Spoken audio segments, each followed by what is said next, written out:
Hello, my name is Chase, and I have a few suggestions on the installation of your NES series softener. After unpacking the softener carefully, be sure to have the following components: stainless steel bypass valve, brine well and safety brine valve assembly, 3/8 inch brine tube, 1/2 inch drain tube. Locate the unit near an adequate drain that is within a few feet of a non-switch electrical outlet, after the water meter or pressure tank, and before the water heater. Attach a bypass valve using the stainless steel connector clips provided. Be sure the clips fully engage the valve body and bypass valve. Turn off the power to the water heater, or place the gas valve in the pilot position.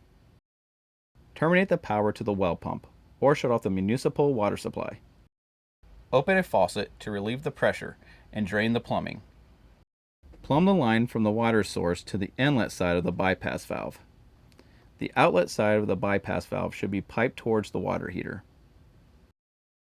Note the arrows on the bypass valve indicating the direction of flow. Take great caution not to plumb the unit backwards. Remember, if you are replacing an old softener, not all softeners have the inlet on the same side. If possible, plumb the outside faucets to receive hard water. Attach a drain tube to the barb fitting on the side of the control valve. It is best to avoid running the drain line overhead. There needs to be an air gap on the discharge end. Be sure to securely anchor the end of the drain line. Lubricate one end of the brine line to go into the brass fitting of the control valve. When pushing the brine line into the brass fitting, be sure to pass both the grippers and the O-ring. Do not cut or shorten the brine line. The line is chamfered, and longer brine line will help if service is needed in the future. Sweep the floor where you wish to locate the brine tank. A stone, screw, or other sharp object will puncture the tank bottom if left in place. Push the brine well assembly through the salt platform. Line up the hole in the brine well with the pre-drilled hole in the brine tank. Lubricate the end of the brine line and make sure you fully insert it into the elbow located at the top of the brine well assembly. Using a garden hose or bucket, add enough water to the brine tank to just cover the upper level of the salt platform. With the bypass valve in the bypass position, turn the water supply and water heater back on. Press and hold the far left gear button until the screen says Set Clock. Using the up button on the far right, set the hour. Press the center arrow button to move the cursor and set the minutes just like the hours. Move the cursor again and set AM or PM.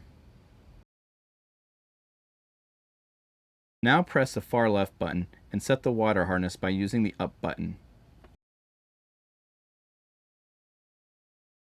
You can lock in this information by pressing the far left gear button. The time of day and gallons remaining before regeneration should now be displayed. Press and hold the center button until the screen says Go to BW. This is the backwash position. When the valve reaches the backwash position, the display will indicate how many minutes the control will remain in this cycle.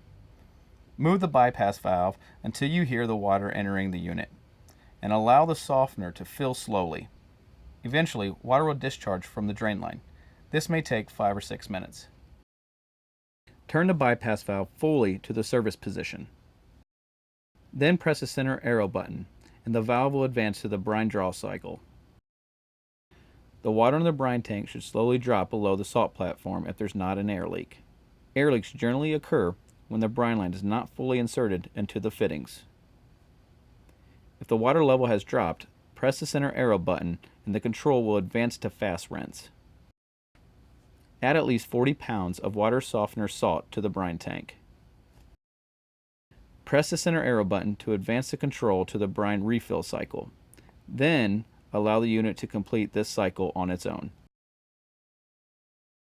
When the water softener has returned to the service position, open the nearest faucet and verify the meter is counting down by observing the change in gallons remaining. After you followed all these steps, the installation is now complete.